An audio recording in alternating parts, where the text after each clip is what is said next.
What, we some kind of Suicide Squad? I am Iron Man. You are a toy! I live my life a quarter mile at a time. Server Anakin!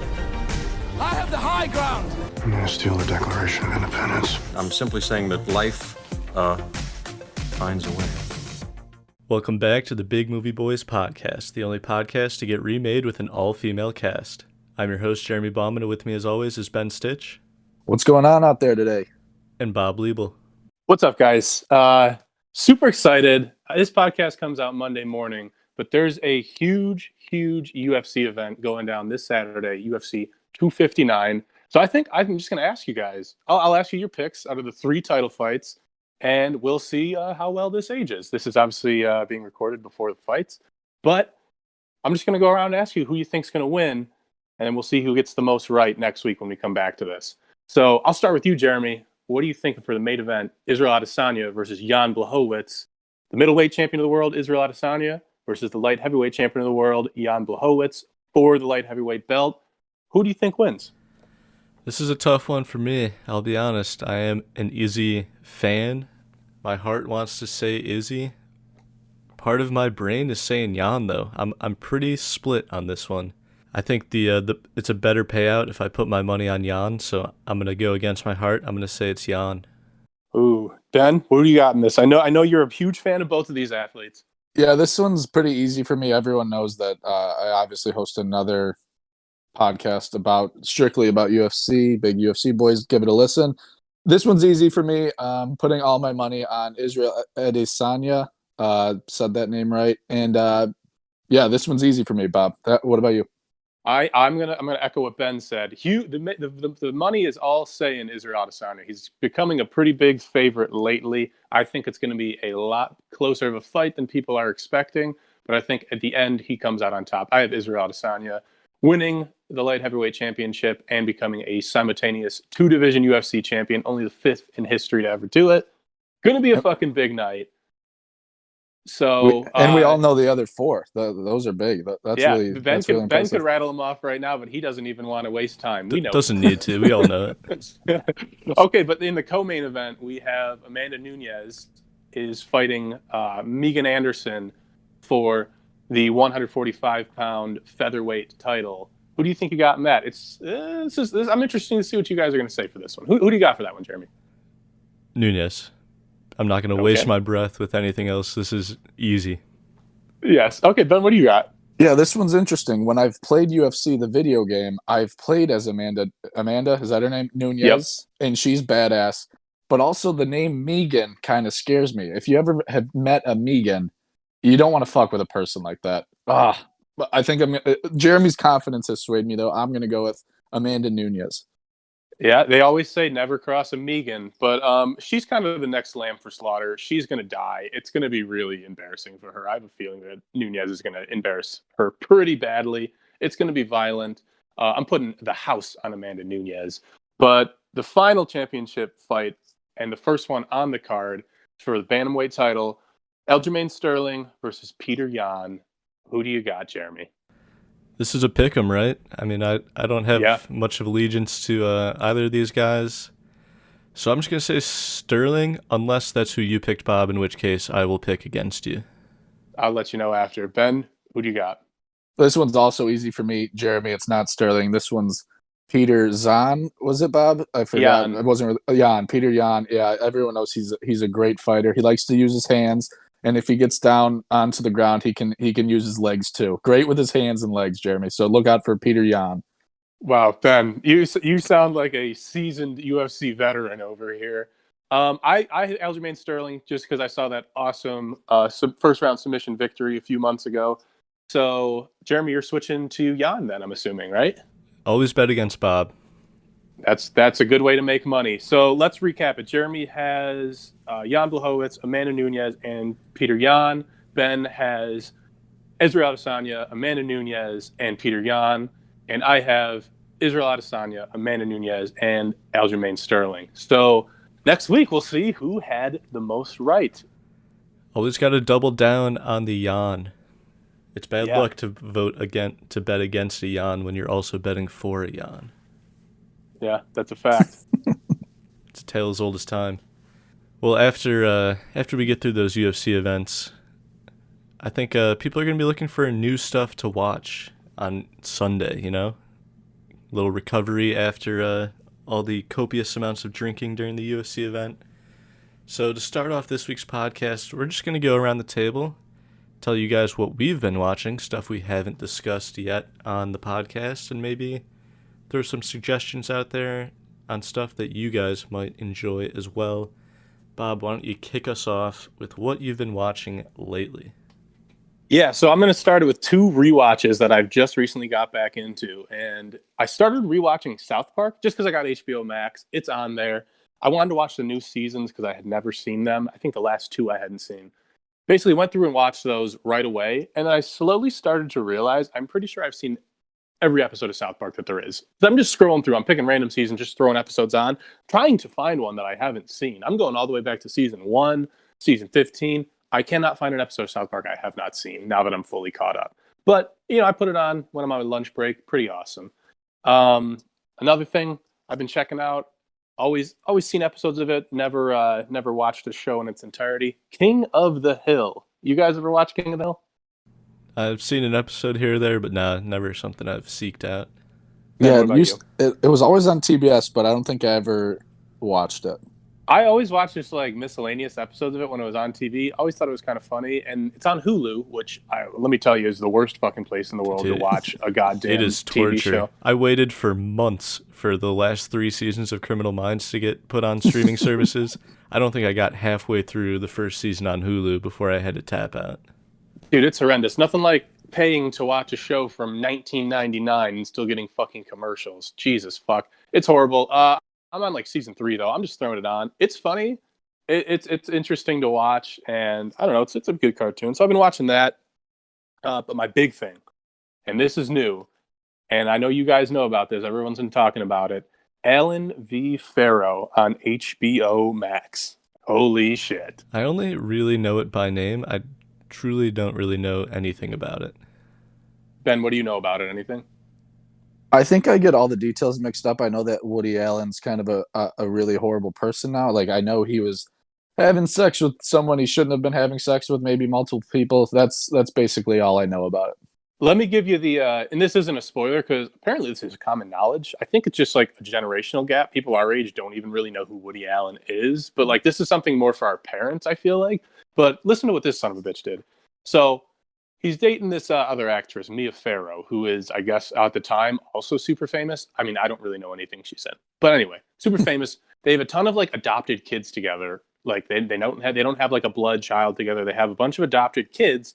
Woody Allen starts molesting their adopted daughter, who's like 5 years old, already fucked right there, right? And there's like court battles and stuff. I haven't got into it yet, but he's fooling around with his adopted daughter. Turns out later on, he's fooling around with his other adopted daughter, who is older. She's like 16 years old, still in high school. Starts fooling around with her. But guess what? This girl, his adopted daughter that he's fooling around with, he's married to today. That's what I knew, and that's like the creepiest shit ever. Isn't that fucked up? And I did a little more research, and you guys got to check this out. This is absolutely fucking hysterical. So turns out they later on did have Mia Farrow and Woody Allen did have a biological son. Like, they actually, not adopted, like it's actually their kid. His name's Ronan Farrow. He's a writer, but and they haven't got to this on the show yet, but I know they eventually will. Turns out Mia Farrow was also used to fool around with Frank Sinatra. And if you look at a picture of Ronan Farrow and Frank Sinatra, it is so clearly Frank Sinatra is so clearly Ronan Farrow's father and not Woody Allen. It is comical. If you look at a side by side, Ronan Farrow, Woody Allen, and Frank Sinatra, it's like, yeah, no shit, that's Frank Sinatra's kid. They look identical. They look exactly the same. It is fucking holy hysterical. Shit. I'm looking at it right now. Are you looking at it, man? That looks like reincarnated Frank Sinatra. Hey, can you and then look at the way Woody Allen looks? It's like, yeah, that's my kid. I know what Woody Allen looks like. He does not look like this person at all. I think I would have been in going to the hospital in the doctor's office to get a quick DNA test once I started to see what this kid looked like. It's clear as day, and it's just so funny. I guess that's like an old thing that, like, I don't know. Like I said, it's like a generational thing. It's just something everybody knows. It's like, yeah, that's not Woody Allen's kid. That's clearly Frank Sinatra's kid. But yeah, definitely worth checking out. There's only 2 episodes out. I don't know how many it's supposed to be. They come out every Friday or Sunday. Pretty good. They're like an hour long. It's intense. Like it's really like they have a lot of evidence, lots of pictures. They have like audio tracks and stuff. It's a lot of eyewitness testimonies. Yeah, Woody Allen, complete dirtbag, son of a bitch. Worth checking out though. But I'm a big HBO Max guy. I also started watching last night Alien with Sigourney Weaver, who we'll get to later in our review of Ghostbusters, but Sigourney Weaver in Alien. Oh man, this movie was fucking amazing. I just popped it on because I wanted to watch Aliens, which is the sequel, which is a pretty popular movie from the 80s, but I wanted to watch this one first. This one came out in 79, and holy shit, if you have not seen that movie, you have to check it out. It's absolutely fucking amazing. I can't believe it came out in the 70s. It's so fucking good. It might be in like my top 10 or 15 now. Great movie. Wow. I don't think either of you have seen it. I couldn't recommend it any more than I already am right now. Very good. I feel like I've seen like 70% of that movie, but definitely never sat down and watched it beginning to end. So good. Dude, one of these days, I want Bob to make a list of his top 10 movies, and I want to see what those movies are. I feel It'd be like the hardest thing I've ever done in my life. I would love to. That could just be a podcast. You to I try would to need figure out your top 10 movies. My actual top 10 movies, that'd be impossible. I have a list on my Letterboxd that I called Top Fivers, and I think there's 26 movies in it. You know what, Jared? We should start doing this. Whenever Bob mentions a top 10 or top 5 movie, make a note of it. And then when he has like 50 top 10 movies, we just bring it up. All right. Yeah, but that's mostly what I've been watching. Ben, what do you got? Anything interesting that you've been watching lately? Yeah, Bob, I feel like you're watching like some interesting stuff, and then I'm over here just kind of melting my brain away. Before I go into what I've been watching, real quick, this past Friday, just want to shout out Drake's Scary Hours 2. We joke about other podcasts that we host.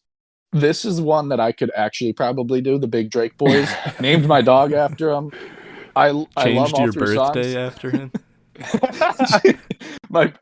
I should change my birthday one day later, but I don't know if either of you guys have listened to it. I'm waiting to listen to it with you. We will be, you will be listening to it a lot this upcoming. But just want to give a shout out. Rick Ross was on one of the songs, and he has a really good fan verse. of ours. Yes, big Rick listening. Ross. Yeah, Rick Ross listening. Hey, how you doing, buddy? Fan of the show. Good to hear from you. Yeah, love Scary Hours too. What I've been watching though, I just finished up watching Married at First Sight, about like 5 seasons. This show is wild. The people are so insane. I also watch The Bachelor, and the people who go on there, you kind of get it. You go on there, you want fame, you want to travel, you want more followers on Instagram. I get the motive. I don't get the motive here at all why people would go on this show to be married. And then like you have to get like it actually works more than like The Bachelor. People actually stay together. It's kind of weird. They're at like a 30% clip here, which is pretty impressive. But the other people, you have to like get divorced. It seems like way more of a hassle than like what are the benefits of that? That's such a good comparison between The Bachelor, because yeah, it totally makes sense why people go on The Bachelor to be like famous or whatever. But why the fuck would you go on Married at First Sight? Like, what is like those people aren't famous. Like, I can name some bachelors. I don't know anybody that's been on that show that I don't think is a complete idiot. And sometimes like it works out, you get married, but other times it's just like not all these people are desperate. So I don't get it. It makes sense if you're like 35, you're like, I need a kid tomorrow. Like I kind of almost getting married at first sight then. But if you're like 27, it's like, dude, just maybe meet some more people. You'll figure it out. Have you ever heard of eHarmony? Try something like that. Like, slow down. I've never watched the show. Frankly, haven't even heard of it until you brought it up like yesterday. I can imagine the mechanics of the show based on the title alone. Am I missing anything else? Yeah, so they go to cities. They kind of like it's these 3 experts. They're like relationship experts. They interview like thousands of people. They finally figure out who could be couples, and then they get like 3 to 4 couples like each year to be on the show. And then they get married at first sight. Then they do like a honeymoon. Then they move into an apartment together, and they have like 8 weeks to decide if they want to stay married. And then after that 8 weeks, it's like it's basically like their judgment day. They figure out if they want to stay married, and then and then usually there's some good drama out of it. It's a very dramatic show. These people, like, you'll get people who are just fucking psychotic narcissistic people, and it's like, holy shit, these experts obviously knew they were narcissistic. They just wanted a good television show. That's why it's just wild to me that these people even ever try to go on the show. Imagine telling your kids how you met. Like, if they actually do work out, it's like, yeah, we met on a fucking reality TV show and we never saw each other until the day we got married. Yeah, and my bigger thing is like, imagine like you go on this show and then you watch it and you're like, oh my god, I'm crazy. Like they give me a terrible edit. Like I look like a crazy person, and then you have to date people after that. And you're like, yeah, I was on Married at First Sight. And then they watch it and they're like, you're a crazy person. Like I just you gotta hide that. They gotta find a way to hide that. Like I don't know how that it benefits you in the long run. Is this show better or worse than Love is Blind? Oh, Love is Blind is iconic. Fucking Jessica's iconic, Jared. Don't even. Love is Blind is better. Love is Blind is better, but this one is fun. Then the other thing I'm watching, I guess I'm just a reality TV person now. I don't know if this is reality TV, but I'm watching Celebrity Wheel of Fortune. It's on ABC, but I watch it on Hulu because I like to get pissed at Hulu. These people, if you want to watch D-list celebrities, try to name the easiest fucking like words. Because you guys have watched Wheel of Fortune. When they do it, it's sometimes harder. But when it's celebrities, they clearly dumb it down, and these people are so stupid. They're waiting until like the last letter to be able to guess it. It's incredible to me. I always love when they do that with like Jeopardy too, where it's just like the questions are so much easier because they don't want these people to look fucking stupid. And it's so obvious. But then it does make them look stupid because it's like, how do you not know this? This is so easy. Who do you think would perform best in both Jeopardy and Wheel of Fortune if the three of us competed? I've been great at Wheel of Fortune lately. Maybe because I'm watching the celebrity ones. So it's really dumbed down for me. I would kick your guys' ass in that. And I think Bob would miss so many questions on Jeopardy that even if he got more right, he would get so many wrong. I think you would win Jeopardy, Jer. I think I would win Jeopardy. And I think I would get smoked in Wheel of Fortune because I am bad at Wheel of Fortune. You're dyslexic though, Bob. That's another thing. Something doesn't click in my brain when I watch Wheel of Fortune. I just get pissed off. Bob doesn't do words too good, so he might be at a disadvantage there. This would be interesting. I feel like with both of these shows, I'll watch an episode. Sometimes I'm really hot, sometimes I'm really cold. So I think it would just We'll have to depend. make it a big movie boys thing eventually when we can do video. Let's do it. And then the last thing I'm watching is a movie, and I shouldn't say I'm watching it, but that is how I'm watching it. I haven't watched it. I haven't finished it. But I have started it, and it started about 3 weeks ago, and that's Malcolm and Marie. I brought it up as like one of my news topics and was like excited to watch this. I think it got Jeremy to watch the movie. I have about 15 minutes left. I cannot finish this god awful movie. Do not watch this movie. You're taking the episodic approach, which is interesting considering it's like a 90-minute movie or whatever. How have you not finished it? It's an hour 45. I watched like the first 45 minutes. I'm like, this is good. And then talked to Jeremy about it. He's like, oh, it gets worse. And so then it made me not want to watch it. Then I watched like another half hour of it. I'm like, oh God, this got worse. So I have 15 minutes on it left. It's just in my continue watching on Netflix. And it's just kind of every time I go there, I'm like, well, I'm not going to watch that. I don't feel like watching that. So I just think for the rest of my life, I'm going to have Malcolm and Marie in my continue watching on Netflix. Just haunting you. Exactly. Yeah. And I won't even like fast forward to the end. I'll just keep it there. Yeah. So maybe maybe one day I'll finish it. I did watch it, from start to end in its entirety, like a normal person. And it wasn't great. I didn't particularly care for it. It wasn't like the most offensive or worst thing I've ever seen, but it also wasn't good. So I can't say I would recommend it to people. I was excited when Ben was like, yeah, I'm watching it too. And I'm like, oh, I can talk to him about it. Except he's a crazy person. And he probably doesn't even remember the first 45 minutes because he watched it in season 1, and he's trying to catch up on season 4 of Malcolm and Marie now.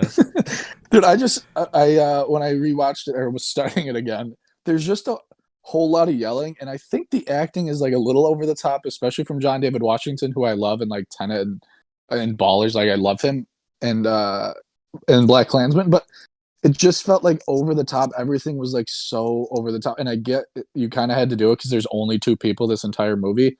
I thought Zendaya was like a little more relaxed and a little better. Like Jared, the one scene where he's eating mac and cheese, he's eating it so aggressively that it like takes me out of the movie. I'm like, no one eats mac and cheese like this, and I know it's in the middle of a fight. Have you seen me eat mac and cheese? I eat it pretty aggressively.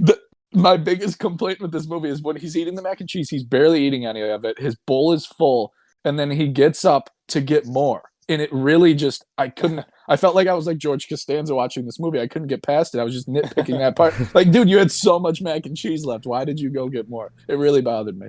Yeah, So that was definitely the worst review. part of the movie. Everyone couldn't get over the mac and cheese scene. You're really onto something there, Ben. I should be a movie critic. No, but this movie totally hinges on those two performances, and as much as I like Zendaya and John David Washington, I wouldn't say that this is either of their best performances. If they were any worse, this movie would be unwatchable, though, so it's not like they're bad, but yeah, it wasn't good. There were elements of it that were good, but ultimately it just comes down to basically being a movie about the director not liking how his other movies have been received critically. And then, which doesn't help this movie. Yeah, it just felt like the script wasn't much, so they both felt like they had to do more with it, and that kind of just like, yeah, it just makes not for a great. It's not even like a fun watch. I was hoping it would be something like Marriage Story, like a lot of fighting and a lot of like different aspects of it, but it was just like one big fight that like even I was like, why are they even fighting now? Like, you just made up, like you're good now. It just felt like it one exhausting night, and it made me not want to watch it. And also with Marriage Story, like, you could kind of see both sides. You could potentially lean one way or the other, or your opinion might change as the movie progressed. In this movie, it seems pretty clear-cut that John David Washington's kind of a douchebag. He's just a lunatic, yeah. So, like, there wasn't even that element to it where it was like, oh, maybe, we'll kind of get both sides of the story. Maybe the story will change with new information. It's like, no, that they're only making John David Washington a worse person as the movie goes on. Yeah, and I don't like that. No, you hate to see that. But is that all for you, Ben? Too busy that's working about these it. days? Yeah, an actual job will make me have to watch less things. Maybe I'll watch more celebrity shows and get back to you on it. Once we turn this podcast into the big reality TV boys, you Oh, can I come. love that. We should just be when season 2 of Love is Blind comes out, we should just be a Love is Blind podcast. Review every single episode in depth. I would love that. And have Jessica on. Oh, Yeah, man. she's not doing much. Hey, Jessica, would you like to be on our podcast? We Hey. average about 5 listeners. She likes to drink about as much as we do, so it would be a perfect fit. Let's do a wine power hour with Messica from Love is Blind. Wow, that would be incredible. I'm tweeting at her right now.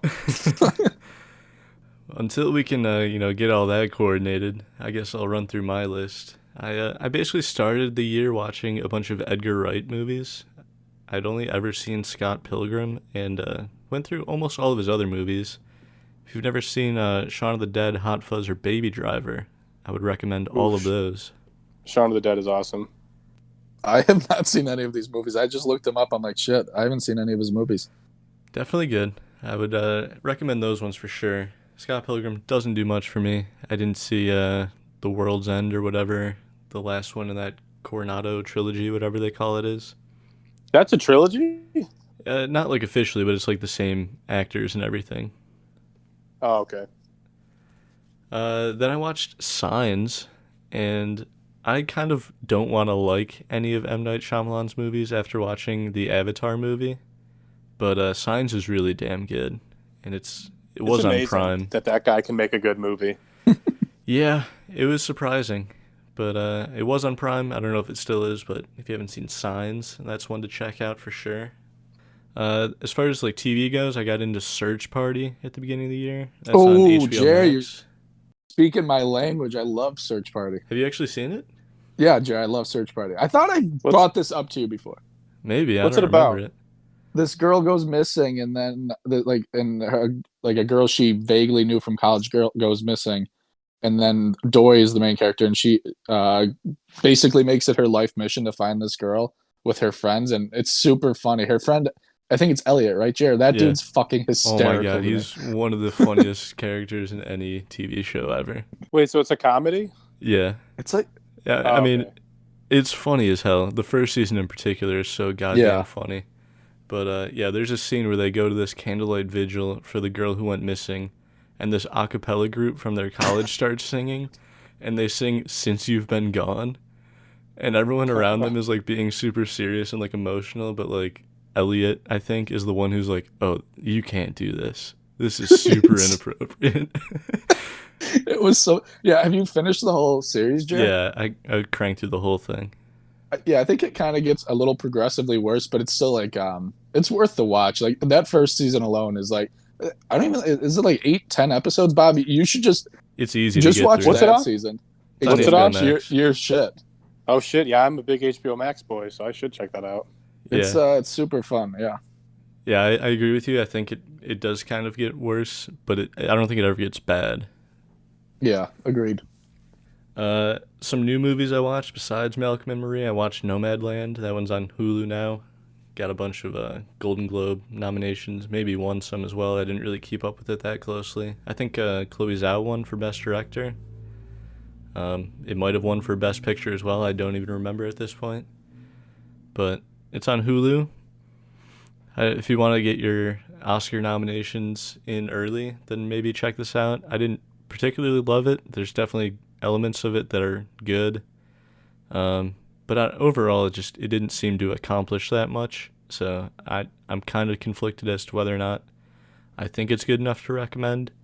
It's definitely a very good looking movie. But I don't know. I feel like I need more people to watch it and give me their opinions on it because I'm pretty middling on it. Yeah, I've been wanting to watch that movie because it just came onto Hulu, right? Like last week or something. Yeah, I think I watched maybe 2 weeks ago at this point, but yeah, pretty recently. How long is that movie, Jer? This will probably like sway me on it. I want to say it's no longer than Malcolm and Marie, so it shouldn't take you more than 3 or 4 weeks to get through. Perfect. But yeah, I don't remember off the top of my head. It was movie length. As long as it's not like 2 hours and 45 minutes. That's what I I'm think- saying. No. Yeah. I don't want like 2.5 hours. No, it was under 2 for sure. And then the other new movie I watched was Judas and the Black Messiah. No hesitation. Want to see this? I can recommend this one easy. This is one of the better movies I've seen in a while. I really I want to watch enjoyed it so this bad. one. The story, the acting, the look of the movie, like it pretty much knocked it out of the park in every aspect. Maybe the coolest title for a movie ever. Yeah, that's a great title.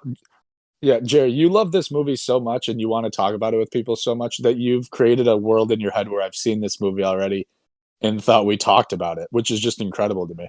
And I was the sober one in that conversation, so I'm not sure how we ended up there where I thought you had seen this movie, but yeah, you guys are doing a disservice by not watching it. It is really good. Jeremy, I'm going to get you really drunk and then pretend I've seen this movie. Well, I get me really drunk. I'll talk about it and spoil the whole thing. And then we'll for bring you. Ben in too, and he'll also lie to you again about seeing the movie. And then you just won't remember the conversation, but in the back of your mind, you'll be like, I'm pretty sure Ben and Bob both saw this movie. Twice. I think they've seen it twice. Well, speaking of creating worlds inside your own head, WandaVision officially wrapped the first Disney Plus MCU show in the bag, and damn, was it good. Bob, I know you watched it. Ben, I know you're an uncultured swine who has not yet gotten to it, doesn't respect the MCU for what it is, but I think just by being on Twitter, you must have at least gotten a good chunk of it. Yeah, Yeah, you're people- missing out, Ben, a lot. I've muted WandaVision now because I'm going to watch it. People know I'm not a huge MCU guy, but the cultural impact of this show, I feel like I'm missing out.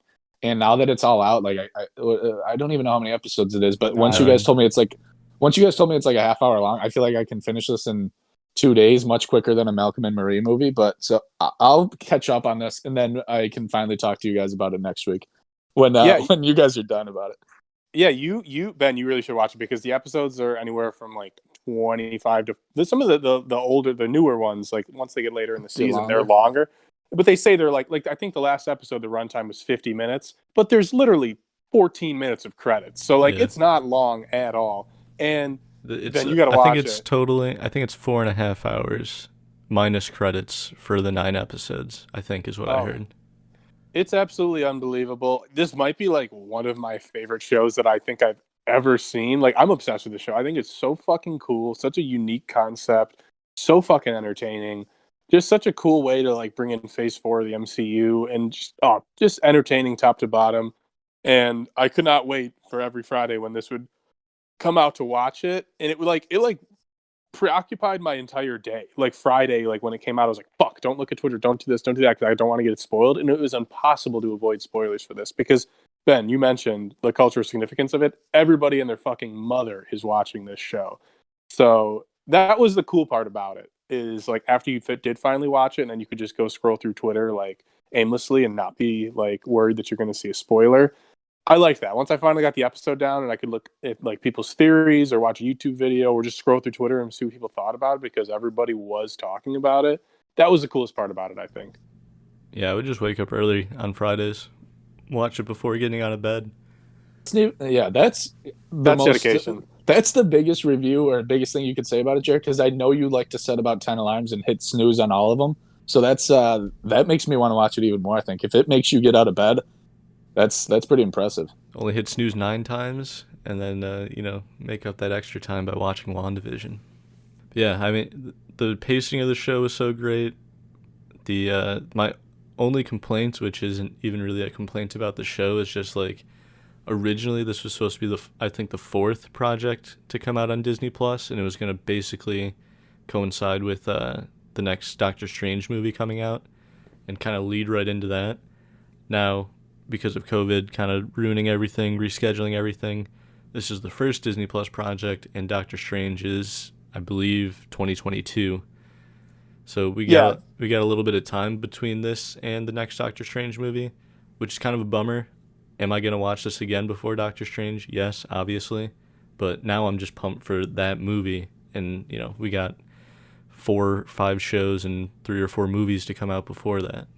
I find it not hysterical, but just like almost shocking that Doctor Strange, who I'm probably the least interested in the MCU, and WandaVision, out of all the shows they announced, was the one that I was initially like, what the fuck? Like, I don't really care about that. But then when the previews came out, I was really into it. And it's just funny that this was not their like major show. Obviously, if it's the 4th one coming out, yeah, they're trying to lead into Doctor Strange. But like, I feel like Falcon and Winter Soldier is like that's their baby. Like, that's the big one, out of all their shows, that's supposed to be like the one that's going to be like the most important and like the best. And I don't know, man, because like after I watch WandaVision, I'm like, there's no way I'm going to like the other MCU shows that come out more than I like WandaVision. I'd be like, it's blow my mind because I like WandaVision so much, and there's going to be a new show that comes out that I'm going to like more than this, or at least I'm supposed to like more than this. It's just weird to me. Like, I don't see it getting better than this because it's so good. And I think this proves that one of the greatest strengths in the MCU is like, even if there's a movie you don't love or a character they introduce that you don't love initially, that can change down the line, because Wanda and Vision were nobody's favorite characters a month ago, and now people are losing their minds about both of them. Me as well. I'm part of that group as well, where it's like, dang, me too. I love both of these characters now. They didn't do much for me before. I think a lot of people felt that way about Doctor Strange initially, where they didn't really care for him, and then Infinity War and Endgame bumped him up, and now if his next movie is going to be with Wanda, and who knows who else is going to be in that movie, but I think that'll just keep bumping these characters that maybe had a lackluster intro and are now going to turn into a lot of people's favorite characters. Very good point. Ben, what I'm saying is we're going to convert you into a Doctor Strange fan, and Bob, I'm calling it now, one day Captain Marvel will be your favorite superhero in the MCU. There's going to have to be a lot for that to happen, Jeremy. Yeah, I think, Bob, you mentioned that Doctor Strange was like the movie that I watched. I think it was on Netflix when I watched it. And I was like, okay, yeah, I want to get more into the MCU. Jeremy loves this shit. I sort of respect Jeremy as a person and his opinions. Let me try to get into it. Hated Doctor Strange, and I think ever since then, I've just been sour on MCU. So part of me is like, I hope I hate this show so I can keep this, like, not liking this universe. Going? I don't want to like it. So I hope it and I think it's got to be really good for me to then want to watch Doctor Strange sequel to a movie that I've never watched, because no way I'm ever going back to that first one. So I hope I hate it. I hope I do not like this show. I'd be shocked if you hated it. That would be, you'd really be sticking to your guns if you hated this. I'd become like Skip Bayless, who just hates LeBron for no reason. Then Yeah, I just you hate the MCU for no reason. Yeah, the MCU is good. That's just an objective fact. So you can continue to be wrong if you'd like to, Ben. But I think this will sway you. But until Ben gets around to that, let's get into the movie that we are reviewing this week. It is, of course, Ghostbusters. You guys watched the original, right? Not the 2016 remake? Oh, shit. Well, the original came out on June 8th, 1984, directed by Ivan Reitman, written by Dan Aykroyd and Harold Ramis, starring Bill Murray, Dan Aykroyd, Harold Ramis, Sigourney Weaver, Rick Moranis, and Ernie Hudson. We are watching it this week, partially because we're doing a kind of a 80s heavy themed month here, getting into our best of the 80s at the end of the month, but also because the Ghostbusters Afterlife movie was going to come out this weekend. It was originally supposed to come out last July, got pushed to this weekend, got pushed again to November. So if you want new Ghostbusters, you're going to have to wait till November now. And also, I found it just unbelievable that neither of you had seen this movie before. So I'll ask you before we get into the movie itself, do you guys have any history with Ghostbusters, having not seen the movies? Are you at least familiar with it? Have you seen, played the video games? Have you consumed any Ghostbusters content at all? Yeah, I like basically haven't. I know the movie, and I've seen the first 20 minutes of the first Ghostbusters movie probably like 3 or 4 times. I always, whenever it's on TV and it's just about to start, I'm like, oh fuck, Ghostbusters! Like I've always wanted to see this movie. Like let me put it on, let me watch it, and then like I end up leaving or going somewhere, or I'm not able to finish it. I don't know. I know the song. I think it's funny that I hate this song and think it's the most overplayed thing in the world for a movie that I've never seen before, which is just weird. But yeah, I don't really like the Ghostbusters song just because I've heard it so many times. I think it's overplayed and kind of annoying. So that was weird when I was watching the movie. I was like, this is my first time seeing this, but I fucking hate this song. Yeah, so like Bob, like I haven't watched any of this. I haven't watched the first 20 minutes, but like Bob, like that song is the only thing I know about it. Who are you gonna call? Like that's my only background on this. And I know Jeremy, you picked it first in our Halloween movie draft. So like I know it's like one of your favorites, and I was coming in Top like 5 are easy. I was like very excited to watch this movie, and then you said video games. Did not know they were video games, so I literally had Me neither. I had Me neither. no background on this movie. I just knew Bill Murray, Dan Aykroyd, and Ernie Hudson. Like I didn't know Sigourney Weaver was in this. I didn't know. Well, I know Harold Ramis is like kind of famous. I think he's more of like a director, right? But Writer. Writer, okay. So I didn't know he was in it. I didn't know Rick Moranis was in it. So I was just I knew the other 3 characters, but. Yeah, I just kind of knew this was like a Bill Murray, Dan Aykroyd movie. That's about it. Yeah, that's pretty crazy. I don't know how you guys got to this point. I don't know. I just feel like Ghostbusters is so prolific in and pop we culture. have a movie podcast. Well, yeah, that too. But we've sang that song every week for the last 41 weeks or whatever. How we're not qualified to have this podcast whatsoever. But let's just get into it. What did you guys think of your first viewing of Ghostbusters? I really liked it, and it's funny because like I know this movie's good, right? I mean, I've heard everybody talking about it. I've wanted to watch it for a long time. I just never have.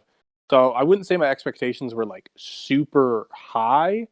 I just knew it was going to be good. And I knew I was going to like it, so I just kind of went into it with like a even mindset. Like I wasn't trying to expect it to be amazing, and I wasn't trying to like nitpick or anything. I was just like, let me put on the movie, let me watch it, let me enjoy it, and that's what I did. I really liked it, start to finish. I thought it was really funny. Bill Murray, that son of a bitch, he is a funny guy. I love everything he does, and I don't know. I thought it was creative. I thought it was cool. I thought it was. I mean, some of the special effects like aren't incredible in hindsight, looking back on it through like today's lens. But in terms of like 80s movie special effects, I liked the way they look in this movie, and I just thought it looked cool. Like I liked the vibe of it. I liked the aesthetic. I liked everything about it. I enjoyed the movie. You know, I really did like it. Yeah, Bob, bless your soul. You always come into these with like you just want to enjoy the movie. You know, and I usually do too, but this week I'm going to pull a classic Jeremy move. I Oh. hated this movie. I Get the hated fuck it. out. After the first 30 minutes, I wrote down in my notes, is this a punishment movie? I did not want to keep watching it. I really just did not like it. I didn't like Oh my like, goodness. the graphics aside, whatever. The graphics, I don't give a shit about that. I didn't really like the storyline. I thought it was like, I don't like when it's like this biblical shit. Like, I didn't like that at all. I didn't get Sigourney Weaver. I get she's like demons in her or whatever then, but I just didn't like the Sigourney Weaver parts. I was not expecting that at fucking all. I can let Well, you know. I did not know that was about like anything. You texted us like about like you were in love with Sigourney Weaver during this movie, and Yeah, I made me watch Alien right after. Yeah, and the whole time I was just like, I could take it or leave it. I did not care for her parts. There were some funny parts. Bill Murray's funny in the movie. I thought Rick Moranis was kind of funny in the movie, but other than that, like the whole time I was like, can this movie fucking end? And I think it didn't help that I was watching it on AMC as it was on. So I had to like sit through commercials. So like I just was waiting around then and like thinking about it more, thinking about how much I didn't want to watch the movie. And yeah, I just that's why I was excited when I was done. I knew Jeremy loved this movie, and I was thinking Bob would kind of like it more. And I was just like, I'm gonna pull a Jeremy this week. I did not like this movie at all. Well, I want to thank Ben for joining us on the podcast today. Unfortunately, he has to go now. Yeah, I feel bad. Like usually you're the one who dislikes these movies that we think are classics, but I really, maybe I came in with too high expectations. I don't know. Even if I had low expectations, I don't think I would have liked this movie. I'm shocked, dude. Were you drinking during it? I was fucked up when I watched this movie. Maybe I should have been. No, I did not drink. That's why I like every movie I watch. Bob doesn't even remember him. And don't make fun of me too much, guys. I taped the movie then, and I paused it with like an hour left and finished it. Jesus Christ, dude. I could not finish it. I was like, What's your problem? I got tired and could not finish this movie. I really did not like it. I'm sorry. You guys can bash me for the rest of the pod.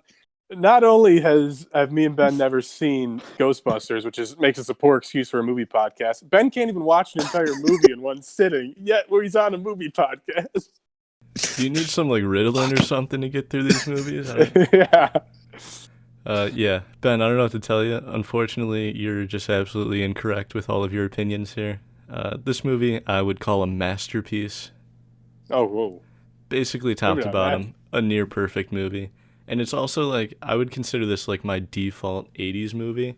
Like, obviously, I've been watching a lot of 80s movies, and we've been talking about it behind the scenes, getting ready for the upcoming Best of the 80s, but maybe it's just because I've seen this one more than most other 80s movies, but I feel like everything about it is perfectly 80s. The cast, some of the biggest names of the 80s altogether, the music, the visuals, the effects. Yeah, some of them don't hold up, but I think a lot of them do, or a lot of them at least still look good given the context of the movie.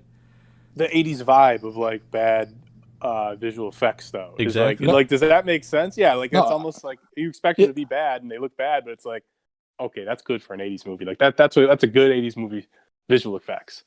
Yeah, I won't disagree with you on that this is like a fucking 80s movie. But it doesn't matter what year it is. I just did not like the movie. You can capture like a time, like a certain time in history, but it just doesn't mean the movie's good. It doesn't mean the storyline's good. I'm sorry. It's not good enough for me. It's just that it's a good 80s like screenshot. So what did you not like about it? Did you not think it was funny? I didn't really think it was funny. I didn't think the storyline was very good. Like when like it just felt silly. I felt like I was watching it. Like Jeremy, you probably watched this as a kid a bunch, so maybe that's why you like it more than I do. It just felt really silly. Like when Sigourney Weaver opens the fridge and there's like this fucking, I don't even know like what to call these things, Egon or whatever. It just felt like this is stupid. I wanted to turn it off right then. I just did not want to watch it. Well, Ben, you brought up if Jeremy saw it as a kid. I hope you didn't see it as a kid because there's some dirty nonsense in this fucking movie. This is a PG movie. Was it really PG? PG in the 80s. Oh my, yeah. PG-13 didn't exist until this year. Someone gets a blowjob from a ghost. That didn't need to be in there. That served no point to the plot. It was a dream. That served no. Okay, yeah, but also Sigourney Weaver says, "I want you inside me" in the movie. Sorry, Bob. Are you trying to watch this with your church group? I just can't believe it's a PG movie. But that also goes back PG-13 to didn't exist until this year, so they cut it in right before PG-13 existed. Oh, that's interesting. But this is another point. Bill Murray is funny in the movie. I think he's funny in everything he does, but he's kind of a dickhead, like the whole movie. And he's not like a lovable dickhead. He's not like think of like an Adam Sandler movie, like lovable dickhead type of thing. He's not that. Even by the end, I'm like, you shouldn't be a Sigourney Weaver. You're kind of an asshole. Yeah, he's kind of a scum. He's always working angles, which you gotta respect. That guy's got like 15 angles working all the time. But you're right. I mean, I think one of the great things about this movie and the main characters in this movie is like they're not the hero type. They're especially Bill Murray. He's pretty much only acting out of self-interest. But at the end of the end of the day, they still manage to save the world, which I think is pretty cool. It's not most saving the world movies revolve around very heroic characters, and these are just kind of dudes. They all kind of have their own personal motivations, and it all just kind of works out in the end. But I also had a note here, which Ben has already proven wrong. I was going to say there's no fat to trim off this movie, and it's an easy watch beginning to end, but apparently that is not true for everyone. Yeah, there were just some things that you didn't like. You didn't need that scene, the the dream scene. And I don't know. Sometimes with anything with Sigourney Weaver. Sorry, Bob. I know you. You have the fan club now. Those are fighting words. I love that woman. Anything with her and Bill like Murray, I'm like, these two wouldn't end up together. Even the first scene where he comes over and he's like going through her apartment and she's like creeped out by him, and then like he comes back in and he's like saying like, "Oh, let's go on a date" or something. And I was just like, dude, maybe it's my PC 2021 sensors going up, but I'm like, get out! Like, she wants you to leave, and I just didn't think they would end up together. I didn't buy like their love story. Yeah, I think I need a more lovable main character because Bill Murray just like was a piece of shit, and I'm not like rooting for him to end up with anyone. I'm not rooting for them to even like win almost. Yeah, it's surprising to hear from someone who loves Seinfeld so much, because I feel like there's comparisons that can be made there. I see that a little bit, but Bill Murray just kind of shows that as long as you push yourself on somebody, eventually you'll fall in love. I don't know that that's the exact moral that they were going for, but... well, Bob, I'll ask you first, and Ben, I want you to think long and hard about this as well. What were there one or some of your favorite scenes? Ooh, that's a good one. The first one that jumps out to me that I really liked was when they were like gearing up to get their Ghostbusters shit, like right when they got fired from the college, and then they go to the bank and they're like walking out, and there's like he's like like he like put his house on the line or something. That's a good. Everyone has a third mortgage this year or these days. Yeah, that was really funny. That it was not like a montage, but that little thing like getting everything together, I really liked. I also really liked the Stay Puft Marshmallow Man scene, just because that's like the most iconic one, I feel like, and I've seen that before, and I never understood it, and it was like cool to finally see like the movie that it's from and then the context around it. So I think those are probably the one is being the funniest line in the movie, and then the other one is probably being the most iconic line in the movie or scene in the movie. And if you notice early on in the movie when Sigourney Weaver's unpacking her groceries and the eggs start popping, she's got a bag of Stay Puft marshmallows next to her. I did the Leo DiCaprio there. I stood up out of my seat and pointed at the TV. verbal meme. Me watching Ghostbusters, and then Stay Puft Marshmallow Man pops up, and I hop out of my seat with my beer, pointing at the TV. Just a classic example of Chekhov's Stay Puft Marshmallows. If you write them into your first scene, they better come back in your final scene as a giant Stay Puft Man terrorizing New York. But Ben, what about you? What was your favorite scene? I know there was too many to pick from. Yeah, there were a lot. My favorite scene was the end credits. That's Ben's favorite scene. I don't even think that because I hate the song so much. But I think it was when Rick Moranis was taken over by the key. What is he? The Keymaster. When he becomes the Keymaster, and like then Harold Ramis is trying to like deal with him, and like he's kind of like trying to copy him. Like I don't even know what he's doing. But I just thought all of the stuff Rick Moranis was doing was funny. And that's like basically all I can think of. Anything with Sigourney Weaver being the gatekeeper, then I just thought this is fucking weird. It took me out. I'm like, this is so weird. Why is this happening? and I get you need it for the movie then. But that's why I just don't like the movie. Oh, sorry, you were asking me best scene, not what I hate about the movie. The Rick Moranis part of this movie, I guess, is what I like. Rick Moranis is great in this movie. I love when he keeps getting locked out of his apartment. That's a great bit. They keep going back. Yeah. That was funny. I always just call him Honey, I Shrunk the Kids. Every time I see something with him, that's just what I refer to him as. Yeah, he's just that person now. But Ben, even that scene you don't like with Sigourney Weaver and Bob, you know, not getting approval Liked from it your too church much. to like that one line where she says, I want you inside me. But then Bill Murray has a great comedy line where he goes, "It sounds like there's at least 2 people inside you already." Yeah, that was funny as shit. It was funny, yeah. I will give you that, but it still doesn't make me like the scene or him or anything. I think, there's a lot of favorite scenes for me in this movie, but I think the first time that they get called in to really catch a ghost, and the first time you see them shoot their proton blasters, and they basically shoot them at the maid walking around with the maid cart, and she's like, "What the hell are you guys doing?" And they're just like, sorry, and then Bill Murray's like, "We thought you were someone else." Just a great introduction to not only the proton blasters, but basically how inept they are at trying to catch ghosts. And I also just love how all the tech in this movie just kind of exists. Like, they just made it at some point, but they don't really, like, spend too much time explaining it or whatever, and it all looks super badass as well. But then I think, I like that too. I think the funniest line in the movie is when towards the end they're back in the mayor's office and they're dealing with that EPA guy, and they're talking about like the explosion at their headquarters, and they're like, "Yeah, it was thanks to Dickless over here."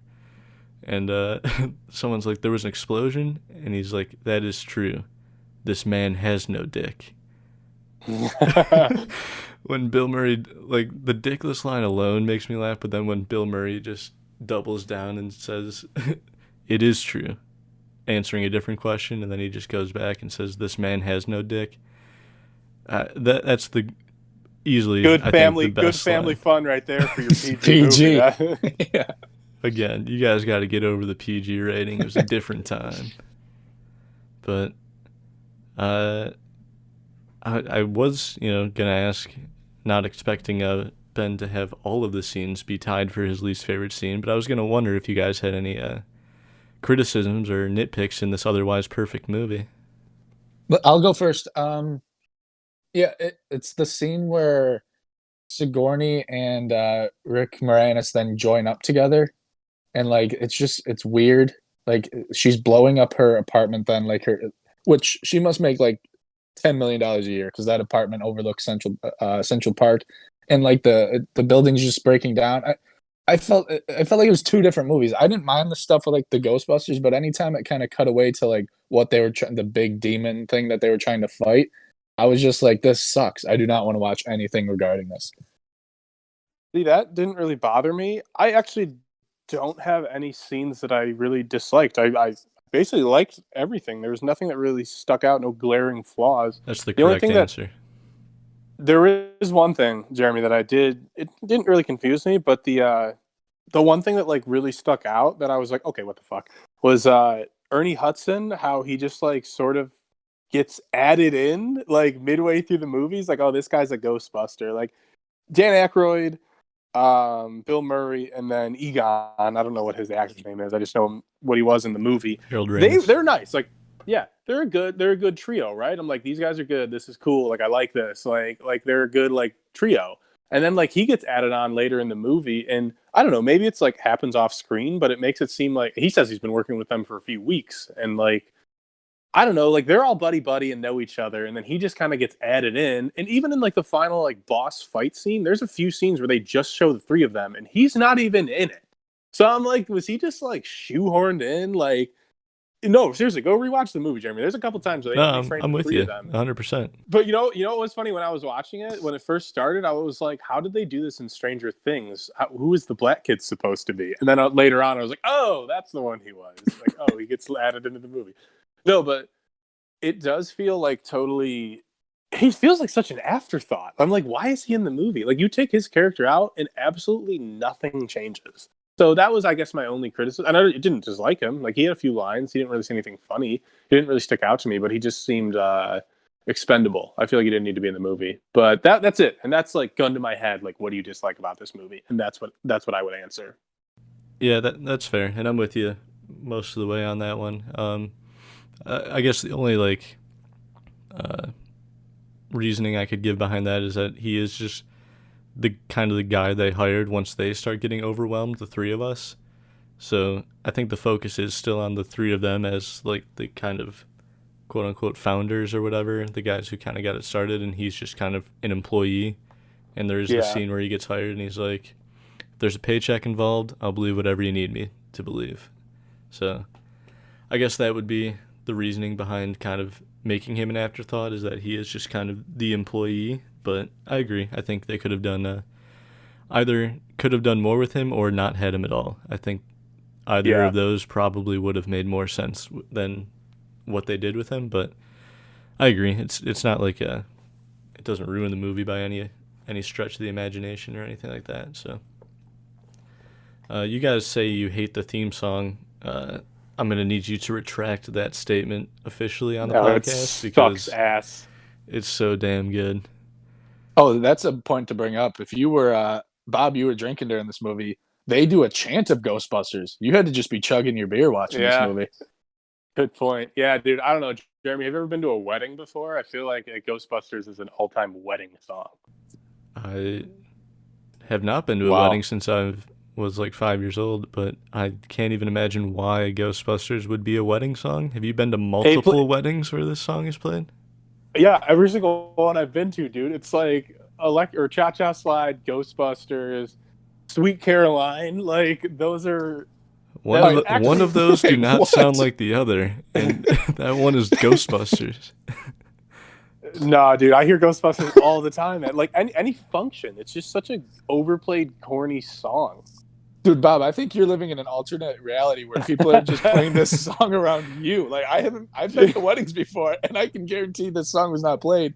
I think, guys, I'm gonna point it out every time I'm near you guys and it's on. I'm gonna fucking start screaming. And you guys are like, "Wow, it really is on." Outside of the month of October, I don't think I've ever just impromptu heard this song played.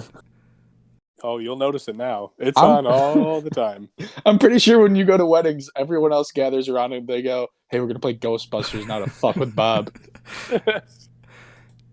I think in Bob's world, he thinks the Ghostbusters theme is the national anthem or something, because it is not a song I hear too frequently outside of watching this movie. So, guys, I'm sticking to my guns. I hear this song all the time. I don't know why or how, but I've heard it at weddings. I've heard it at sporting events. It plays at sporting events all the time. You can't deny that one. What are you talking about? Sporting events? You guys have, are you fucking with us? No, Bob? I'm not. I'm not fucking with you at all, dude. I hear it all the time. Have you been to a sporting event? What are you talking about? Have you been to a Everyone doctor? I go to, they play Ghostbusters. What kind of psychosis do you have where all you hear all day is the Ghostbusters theme song? I don't know. Maybe I'm living in reality, and you guys have like blinders on. It's on. It's got to be one of the most overplayed songs of all time. I can't endorse that statement. Every day when Bob would go to school and say the Pledge of Allegiance, he heard Ghostbusters. Ben, I think I know your answer, but Bob will ask you first. Are you inclined to watch Ghostbusters 2? I will say that I had a double feature when I watched this one. I just watched both of them. Is Sigourney Weaver in Ghostbusters 2? Yes, she is. Then I will be watching it. I almost watched both, though, too, Jeremy. I watched the first one, and then I was just so yoked up over Sigourney Weaver that I put on Alien. But, yeah, I'll probably watch it. How many are there? Just those two. Apparently, Bill Murray prevented them from making a third for whatever reason, which is a bummer. Probably a smart move. Disagree, but... I feel like the third movie in like comedy trilogies just like don't really hold up ever. I think the second one is almost as good as the first one. So, but who knows? I've never seen the remake, by the way, the 2016 one. Not something I'm interested in. Ben, I believe it was directed. Is Brie Larson in that one? No, The remake, I'm pretty sure, was directed by the guy who directed Bridesmaids, so maybe Ben will like that one more. I think I would actually maybe like that one more. Wouldn't it be funny if he liked that one? I only know Melissa McCarthy's, and I kind of forget. Is Kristen Wiig in that? Yeah. I really forget. Yeah. Everybody from Bridesmaids is in it. Oh, maybe it's a Bridesmaid sequel instead of a Ghostbusters I'm not sequel. kidding. I think the 4 of them are all in it. Then, yeah, maybe I'm more inclined to watch that one. I'm definitely not watching the second one. As soon as you said Sigourney Weaver's in it, I was like, not watching that. I think it makes me not even want to go watch Alien, even after Bob's scathing review. Damn. Are you guys inclined to watch the Ghostbusters Afterlife movie in November with Paul Rudd and most of the kids from Stranger Things? Yeah, because that actually looks really good. When I saw the preview, or not, it wasn't a preview. Was it just, what did they come out with for that? Was it a There was a preview trailer. or like maybe? Okay, yeah. Yeah, that looks good. Yeah, I guess I don't know anything about that movie. You said Paul Rudd. I didn't know this was even a thing. I didn't know there was another Ghostbusters coming out. Is it like in this world? Is it related to the 2016 one then too? No, the 2016 is like a complete reboot where like these movies don't exist. The new one that's coming out is basically like 30 or 40 years after the original movie, and I believe the Finn Wolfhard is like Harold Ramis's grandson or something like that. Like there are direct Gotcha. ties to the original cast. Okay. But Maybe I know I'm excited for that movie. I don't think I want to watch that now that I know it's connected to this one. Yeah, I don't know what to tell you, Ben. I think you need to try again. That's the Jeremy, only you're advice I usually can give you. I feel like I give these movies a really good shot. Me and Bob especially. But Bob, wouldn't you agree? I'm usually like, I enjoy movies for what they are. Jeremy's the critic out of us. Jeremy hates just every one I'm movie missing. he's ever seen. Yeah, What was the it's, last movie I didn't like? I'm sorry, but you what criticized did you last Hubie week? Halloween. Like when you criticized Hubie Halloween and didn't just laugh at how stupid it was, that just proved it, Jerry. You took that movie too seriously. Yeah, you take it too seriously, but Ben took this one serious as shit because I don't know how. I can imagine you like not liking it, like just being like, oh, like it wasn't the best, but like hating it, it just seems weird. It seems like a movie that's hard to hate. Like this is like in the same vein as like a Back to the Future or something. Where I'm just like, everybody likes that movie. Like who doesn't like that movie? Me. No, I like Back to the Future. I won't let my children watch this movie until they move out of the house. Like if I see it on, I'm gonna be like, change the channel. Get that shit on. Wow, I was not expecting. I will say, Jeremy's flabbergasted. He squeaks right there. All right. Well, before we give Ben any more of a platform to disparage this movie, I think Bob and I can agree. If you somehow listening have never seen this movie, you're doing yourself a disservice. Go watch it ASAP. Go watch the second movie. Prepare yourself for Ghostbusters Afterlife, which, Ben, spoiler, if this podcast still exists, we will be watching and reviewing. Hey, I'm excited to do that so I can bash it again. But until then, what do we got coming up next week, boys? We got a little bit of Cherry. I think it's actually coming out next week. Is this deja vu? This is I feel like deja you said vu. this before. I have in fact said this before. I've even put my money where my mouth is, and that is why I'm currently paying for Apple TV Plus instead of using my free trial to watch this movie. So we can probably review a little Apple TV Plus as well. Have you guys checked out that service ever? No. No, I never never. would have if we weren't watching this fucking movie. I think I'll probably watch Ted Lasso now that I'm gonna be on Apple TV Plus. But other than that, yeah, I've never even looked at how it like navigates or anything like that. Yeah, I did watch Ted Lasso with my free trial, and there's really nothing else to watch on there. So, but we'll talk about that a bit more next week. Our first Russo brothers film since Endgame, and another Tom Holland film. He's got a pretty high track record on this podcast. So we've got all that to look forward to next week. In the meantime, thank you for listening, and remember, I ain't afraid of no ghosts. See you next week.